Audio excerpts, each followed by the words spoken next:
This week, American Airlines delivers 11,000 layoff warnings.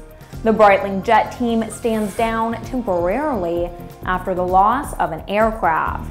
And it's finally a go for Endeavour's final flight.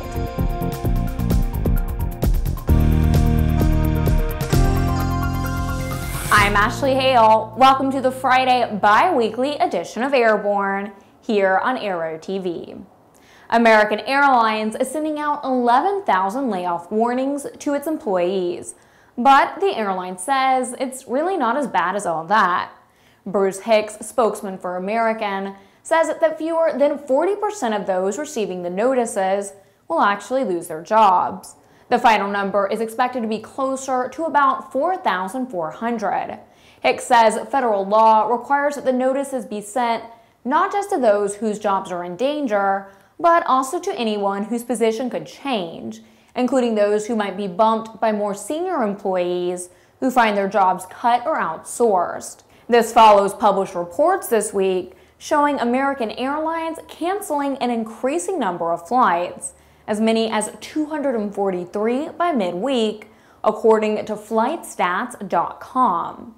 The Chicago Tribune reports the cancellations are because of an increased number of pilots calling in sick and an increased number of pilots reporting mechanical delays. Speculation is this is some type of organized sick-out by the airline's disgruntled pilots. However, pilots union spokesman Dennis Tajer said there is no union-endorsed activity. Hicks also said the company is not aware of an organized job action against the airline by pilots. Hicks says American is in the midst of reorganizing its fall schedule, which will include a reduction of 1 to 2%. Meanwhile, the pilots union has announced plans to its members to seek federal approval for a strike, but that permission has not been granted. The Wall Street Journal has gone so far as to suggest persons with travel plans book away from American this fall, saying the airline has become too unreliable. The Breitling demonstration jet team has decided to stand down from scheduled performances in Belgium and France after the loss of one of its aircrafts this past Saturday. According to news released by Breitling, the team was en route from the Netherlands to Belgium when pilot Bernard Charbonnel reported an engine problem with the number 2 aircraft. Following standard team procedure, he left the formation and, selecting the safest place for the aircraft to come down, which was an empty field away from people and livestock, he and his technician, Raphael Savoye, ejected from the aircraft and landed safely. Although it is thought that this is a one-off and unforeseen problem, the engineering force behind the Breitling jet team will carry out extensive checks and examinations to prepare the team for their upcoming commitments. The Breitling jet team flies the L-39.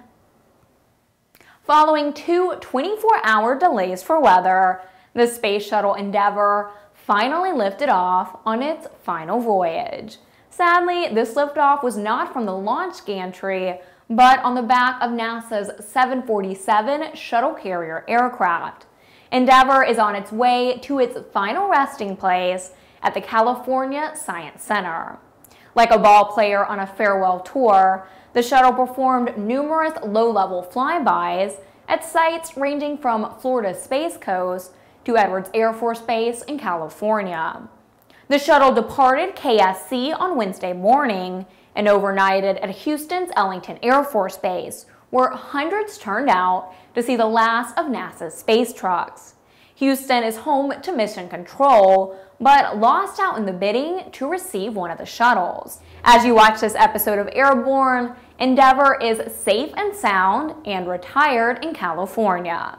After a few weeks of preparation, Endeavour will enjoy one last 12-mile parade where it will be driven through the city streets of Englewood in Los Angeles to the California Science Center, where it will go on display on October 30th. Endeavour flew 25 missions and spent 299 days in space. You're watching Airborne. In a moment, Boeing's BBJ sets a world record.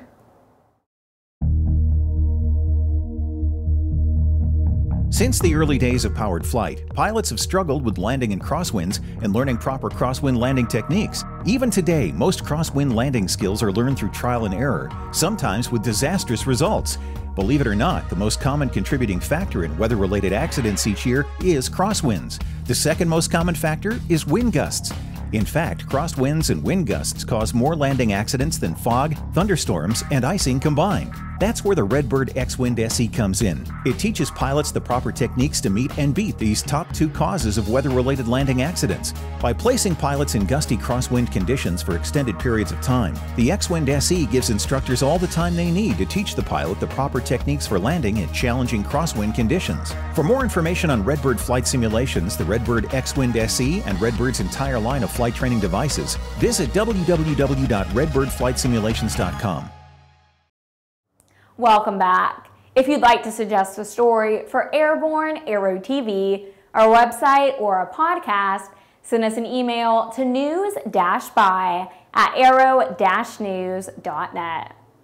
A Boeing business jet set a new world record for speed over a recognized course when it flew non-stop from Los Angeles to Auckland, New Zealand last weekend for installation of its VIP interiors.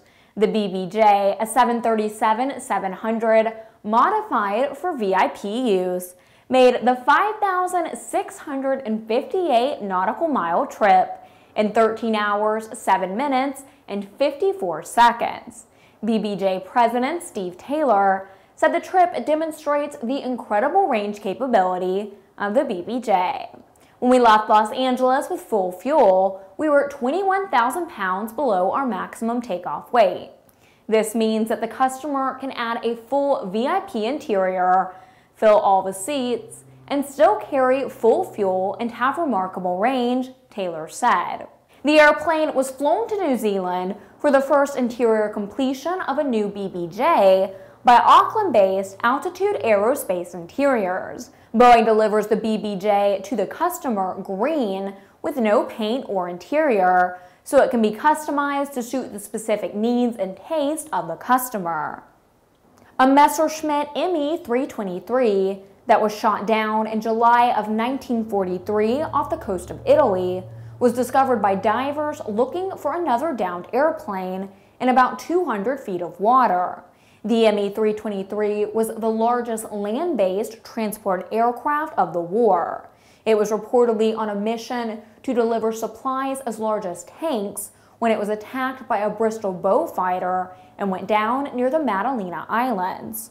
The UK newspaper The Mail reports that the airplane is in very good condition for having been underwater for 69 years, with all 6 of the plane's engines visible and much of the rest of the aircraft intact. Historians said the find is of great historical importance. There were only about 200 of the Me 323s produced by Nazi Germany. It first flew in 1942 and was retired in 1944.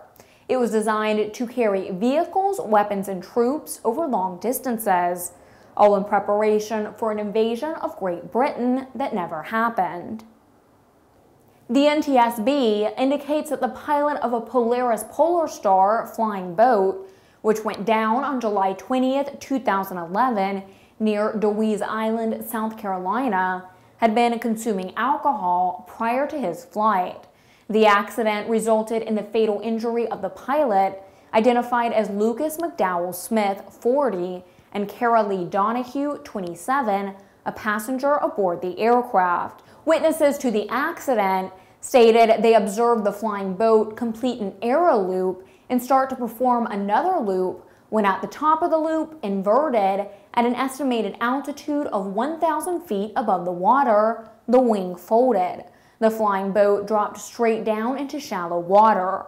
Moments later, sea vessels approached the wreckage to aid the 2 on board. One was trapped in the wreckage and the other was located floating in the water. A review of the FAA database revealed the pilot did not hold a pilot certificate. The FAR's requires at least a sport pilot license to operate the flying boat. It's Friday and time once again for ANN's editor-in-chief to sound off with his weekly commentary we call barnstorming. Today, Jim discusses what he sees as further abuse of our faltering legal system and an ongoing attack against Robinson helicopters. Thanks, Ashley, and hi, folks. Well, something's got me bugged again, and, well, as you know, that doesn't take a whole lot. But one of the things we saw a few months back, and we're seeing it again now, is the legal profession using so-called informational websites to attack those that they are in the process of litigating. And again, the target is Robinson Helicopter. Now, I won't tell you that every helicopter manufacturer, any aircraft manufacturer is clean as the driven snow, but these are good people. I've known Frank Robinson for decades. I've known Kurt for, well, decades. I've flown in all of their machines, the 22s, the 44s, the 66s. I've taught them, got my helicopter CFI in them, my commercial and my helicopter CFI in the R-22. I've got quite a bit of time in them. I know the company. I've been through this, that, and the other. And these are good, conscientious people. But they have been victimized time and time again by hungry lawyers who put out just blistering press releases blaming them for all the troubles of the world and notoriously intonating that, well, we understand that Robinson's being sued by, a number of operators from throughout the world. Well, of course, there's hungry lawyers throughout the world.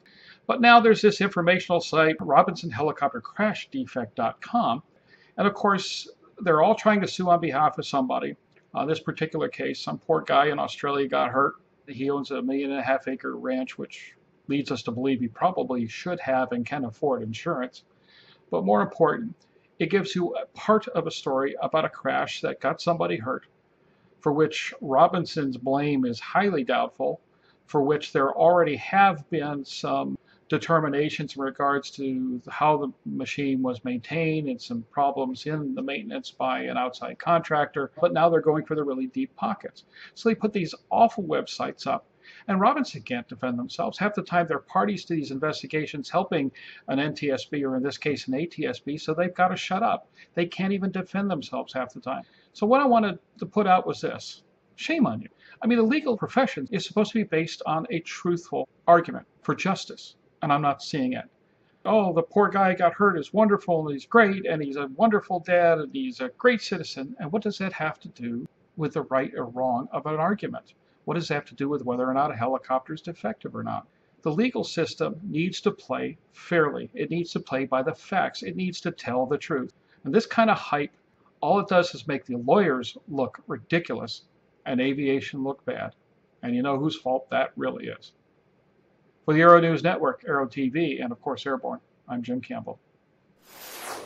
Finally, today on Airborne, Adam Eidinger lost his quadcopter, a $700 Chinese-built remote-controlled aircraft, during a routine flight when a gust of wind took it beyond the limits of the radio's capabilities earlier this month. And like anyone with a lost dog or a lost quadcopter, he posted missing notices in the neighborhood on lampposts and telephone poles. This according to the blog The DCist. Now, it should be noted that Adam's neighborhood is just a 1.5 miles away from the White House. And this story took a very unusual turn when Eidinger received a phone call from the ever-friendly FAA on September 14th to remind him of the 2009 NOTAM, which describes the types of flight operations that are not permitted within the DC flight restricted zone, including model aircraft operations, model rocketry, and unmanned aircraft systems. Eidinger promised the FAA that he would cease his quadcopter operations until such a time that the FAA opens the airspace for such activity. But it was really much to do about nothing, since the quadcopter is still lost. Well, that's our program for Friday, September the 21st. Remember, Airborne is now seen twice weekly on Tuesdays and Fridays here on Aero-TV. Quick, concise, and convenient, you're always up to date when you're airborne with Aero-TV. I'm Ashley Hale, thanks for watching, and we'll see you again this Tuesday with another edition of Airborne.